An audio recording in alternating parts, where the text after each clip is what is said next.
Time, the silent herald of life and death, success or failure, the unseen force that measures man's destiny, reaching its most fateful moment as it slowly strikes the 11th hour.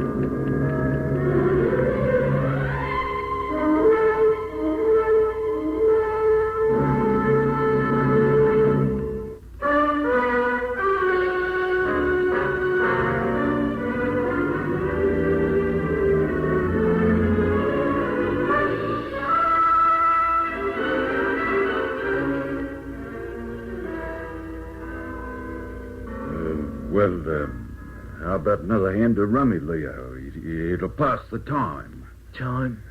You don't think I've got much time left, do you, Warder? You think that in a few hours' time I'm going to take that last walk? Isn't that right? Well, now, Leo... But you're all wrong.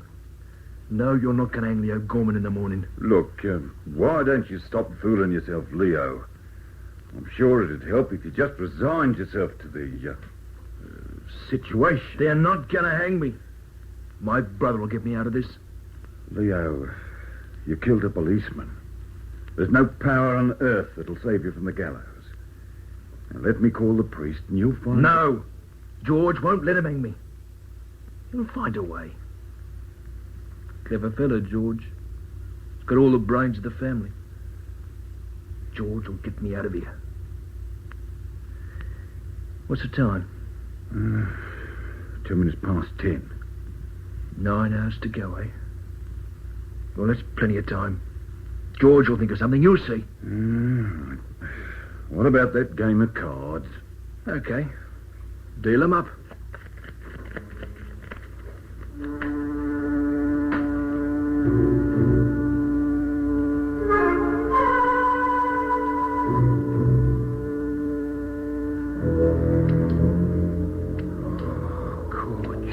For Pete's sake, stop messing round with the hammer of that gun. Click, clack, all the time. Drive anyone crazy. A bit on edge, Will. Oh, this is the craziest scheme you ever cooked up, George. It'll never work, never in a million years. Now, listen to me, Will. They got my kid brother locked in a cell. In less than 9 hours' time, they're going to take him away to be hanged. At least that's what they think they're going to do. But I'm going to get Leo out of that place. And believe me, they're going to be glad to let him go. See any sign of that truck yet? No, the road's still clear. Yeah, maybe they're not coming. Maybe you made a mistake about the delivery day. Well, why would they want to deliver the stuff in the middle of the night? They work 24 hours a day at the atomic plant, that's why. Yeah? Well, I don't like messing around with that stuff anyway. It's in a special canister. It's perfectly harmless. Unless you take it out of the lead container. Oh, you're not going to get away with it, George. I've got a feeling that this whole scheme's going to blow up in our faces. It's got to work. I'm not going to hang my kid brother, Will. I've always looked after him ever since the old folks died. Yes, I know. I've always taken care of him, always. He's dependent on me now. Will, I'll tell you why this scheme of mine's going to work. I'll tell you why.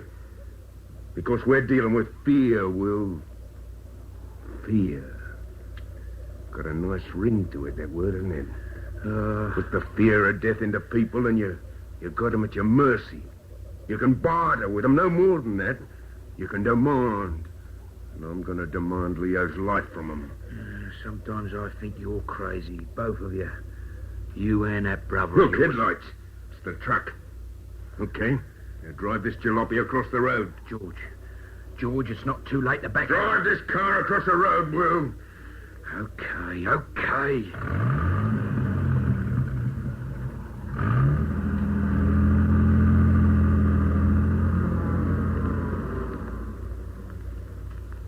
All right, let's get out and take up our positions.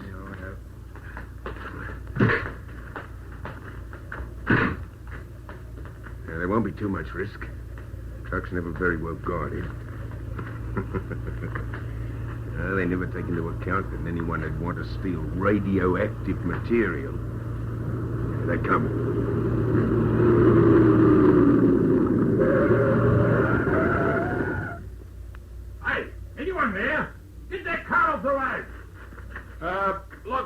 driver, I'm in a spot of trouble here. Went into a skid across the road, and now the engine's stalled. I can't get it moving again. Well, I can't leave this track. Maybe I can work my way around you.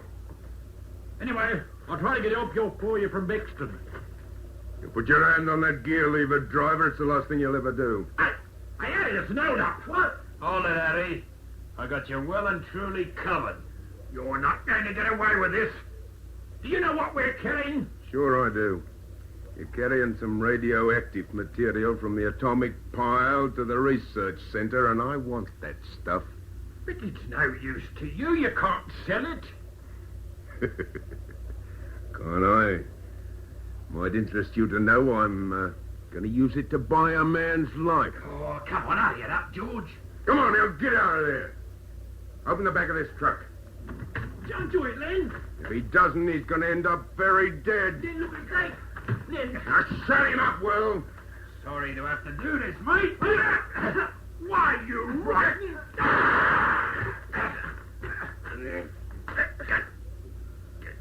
George, you didn't have to shoot him. Couldn't help it, he grabbed my gun. No time to worry about that now, Will. Let's get that stuff. Come on now. All right. All right, now, shine that torch in here. Yes, there it is, that container. Now, grab it and take it over to the car. You didn't have to shoot him. Get that container over to the car!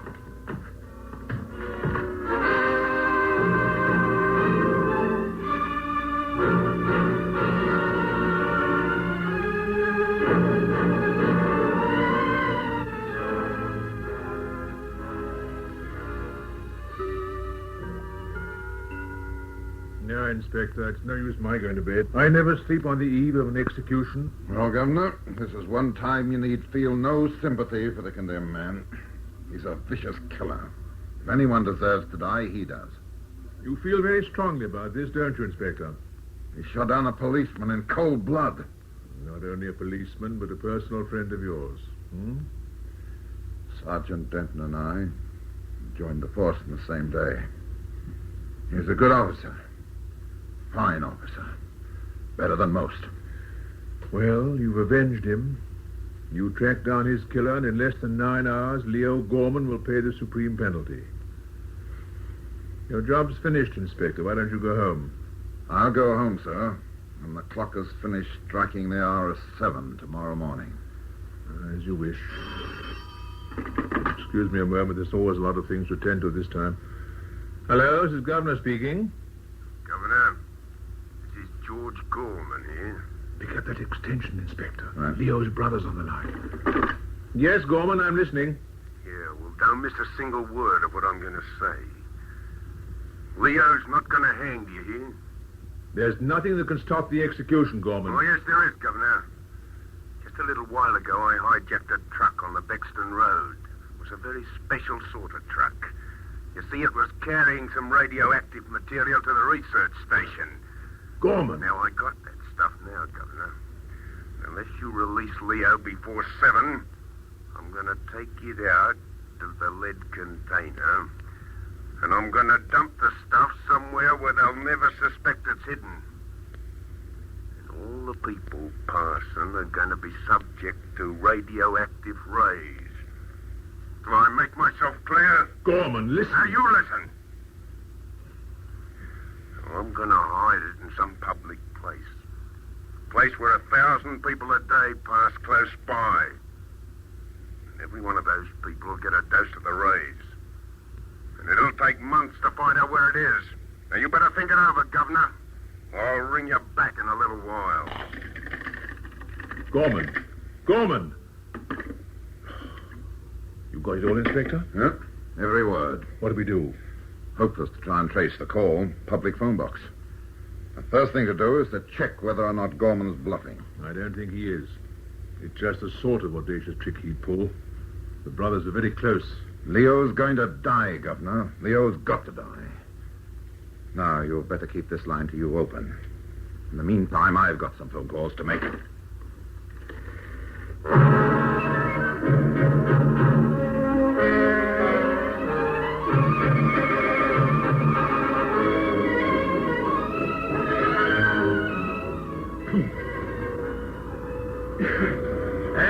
gentlemen, very briefly, is how the Geiger counter works.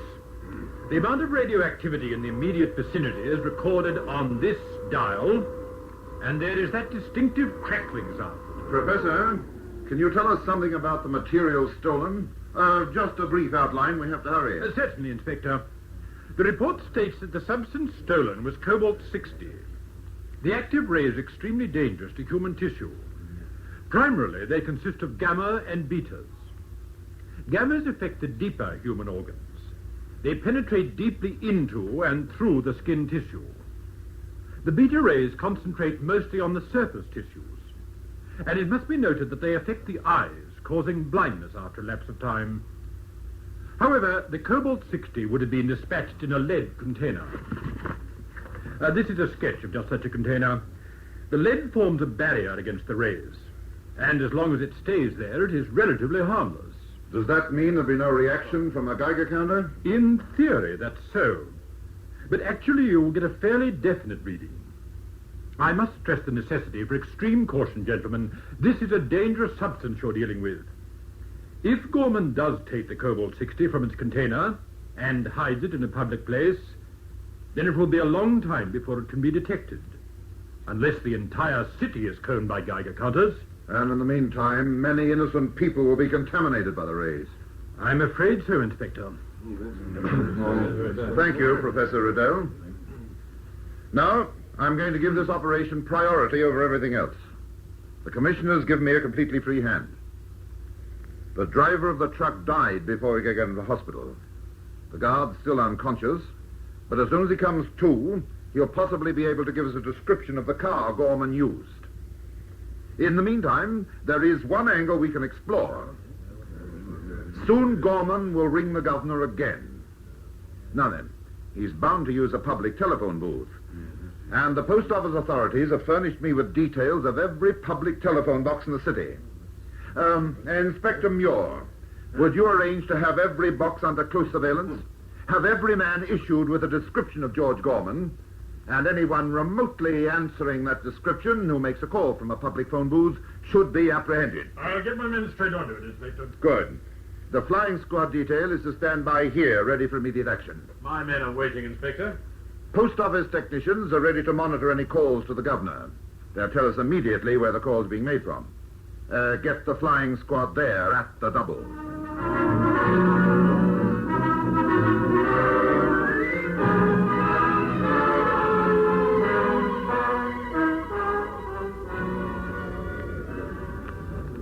Here's your phone. Go ahead and help yourself. Thanks. Come on, Will. I don't see why you couldn't have used a public box. I think we should keep out of sight. No, the trouble with you, Will, is that you don't use the brains you were born with. Yes, I know. The police will have thought that we were going to use a public booth. And I'll guarantee they've got men stationed at every single one. They can't cover every cafe that happens to have a phone box, can they? You got through it? Yeah.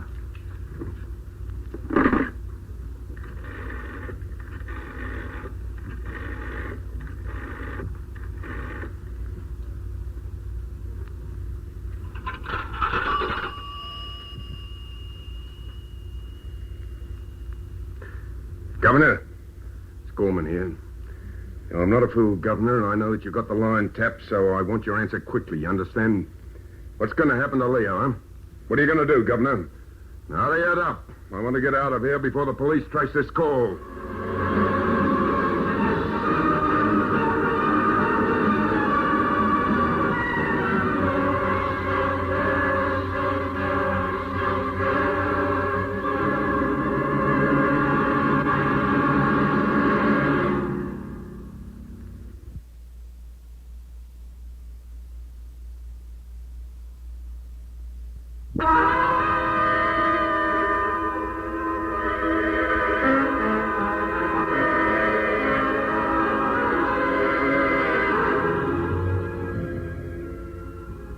Talking, Governor. Now, listen to me, Gorman.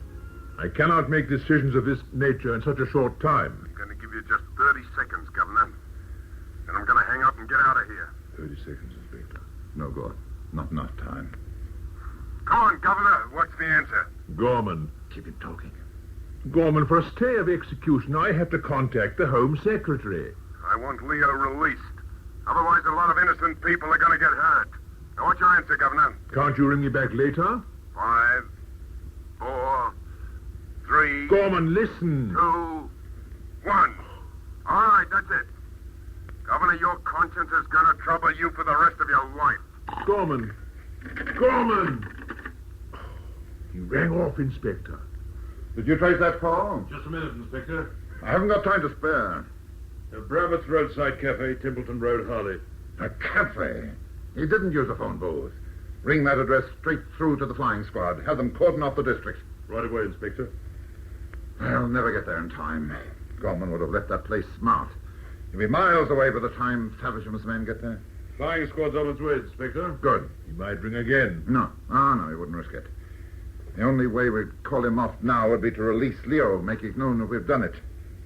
By George, we're not going to do that. He's going to put the cobalt in some public place, take it from its container, and... Inspector, he'll expose himself to the radiation. It'll be as though he commits suicide. He's a dead man already, Governor. Because I'm not going to rest until I have George Gorman in a condemned cell. Governor here. The inspector there, sir. Oh, it's for you, Inspector. Hello? Inspector, this is Grayson here at the hospital. The guard just came to. What did you get from him? There were 2 men involved, sir. From the description, it sounds as though the other fellow was Willis. He works in with Gorman sometimes. Yeah. Anything else? A dark green sedan parked across the street formed a barrier. What's his number? Well, he wasn't able to get it, Inspector. He said it was a fairly new sedan, though, maybe 2 or 3 years old. It would be. I'll stand by in case anything else comes through, sir. Yes, all right.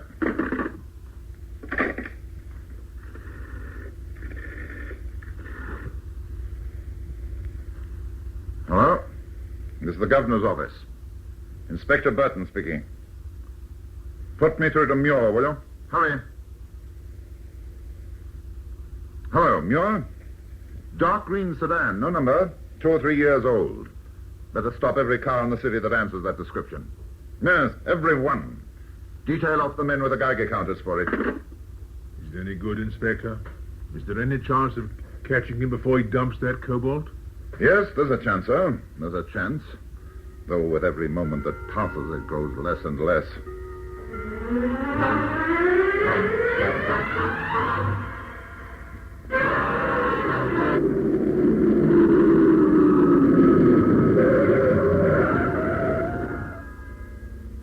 We've got to ditch this car, Will.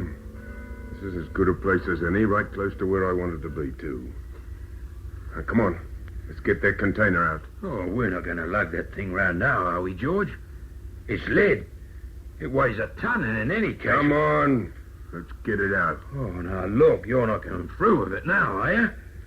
I mean, well, you were only bluffing, weren't you, George? Not on your sweet life, I wasn't. They and Leo and a lot of other people died, too, Will. Oh, you're crackers. You won't gain a darn thing. You remember what I told you about fear, Will? It's a terrific power. You make thousands of people tremble. You send a whole city into panic. George, I'm tied in with one murder already. But I'm not going to have anything to do with wholesale slaughter. Let's ditch the car and the container and light out. Well, you make one false move and I'll kill you. You understand that, Will? I'll shoot you down where you stand. Now, let's get that container out of the back. Now, come on, Will. Yeah, we'll not be able to carry that thing far. Far enough. Now, come on.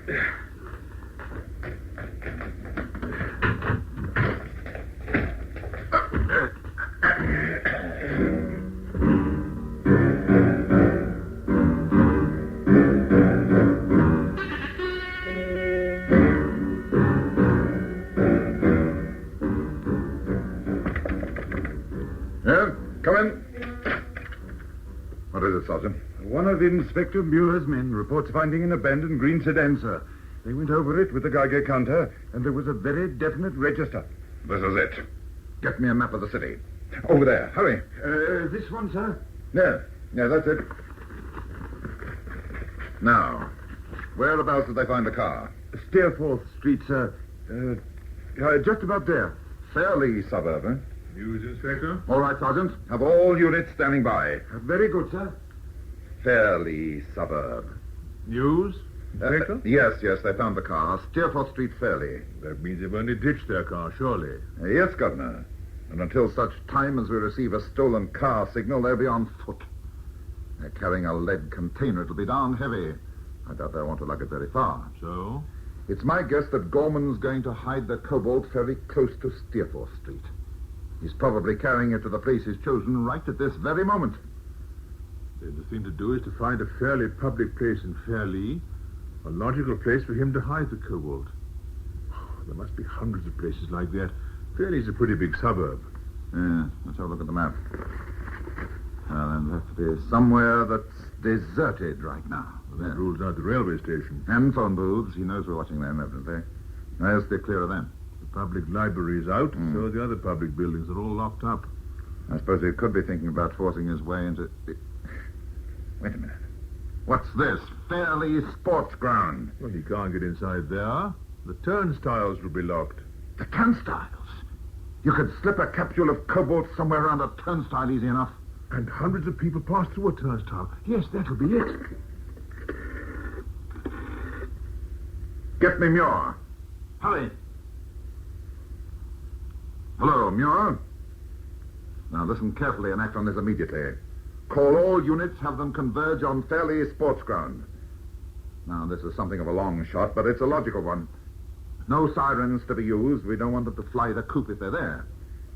It's our guess that they'll be at one of the turnstiles.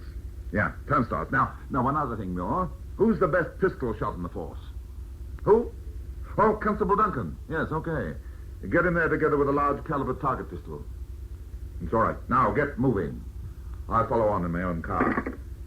Best pistol shot, target pistol.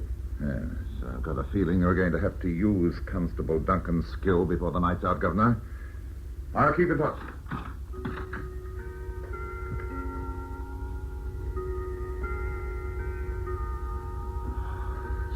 I hope he gets them in time.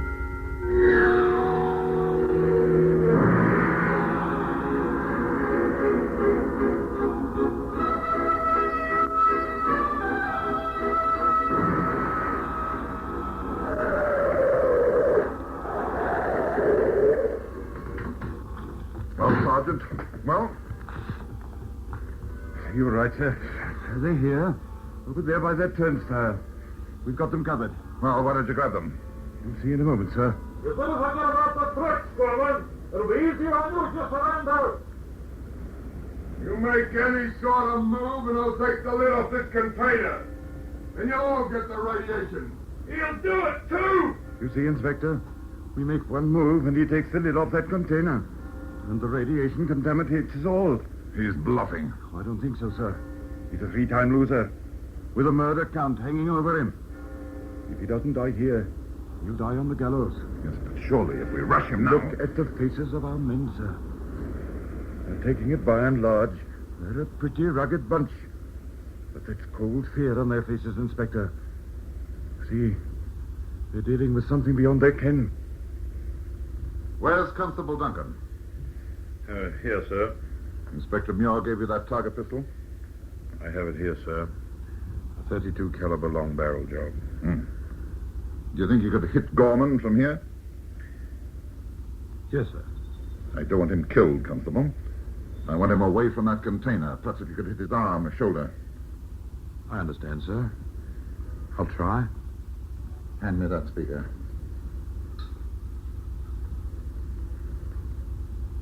Gorman, listen to me. You don't have a chance. It's best that you surrender now. None of you have a chance. Don't you know that? Not if I lift the lid of this container. You have my brother released and let me go free and I shall open it. Understand? All right, Duncan. I warned him. I can do no more. But whatever you do, don't miss. There's more at stake than a medallion this time.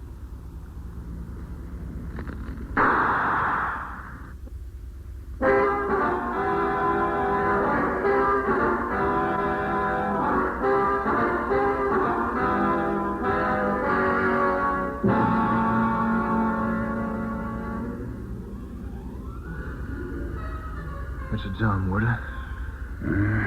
Won't be long now, Leo. You're kidding. There isn't going to be an execution. George will get me out of this. You can't give a bloke like George down. Got all his buttons on, old George. Want a cigarette? So what if I do? So. Nice brand. Anything else you want, Leo? What's the time? We should hear something soon. Leo, you might as well face it, son. There'll be no reprieve. That's all you know. George will give me a...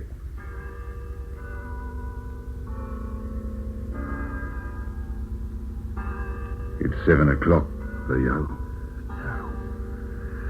No, he can't be. George will give me out of this.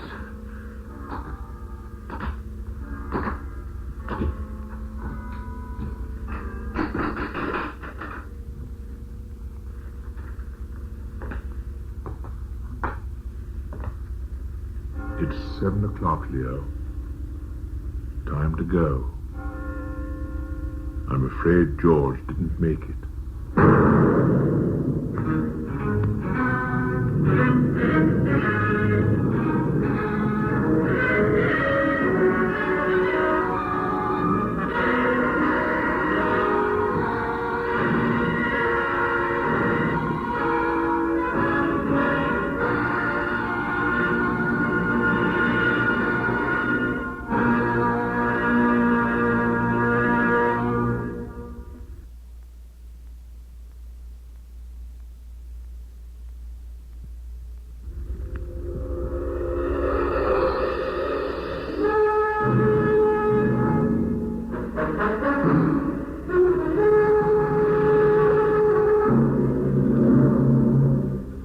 Be listening for another mounting drama of action and suspense when we again bring you the 11th Hour.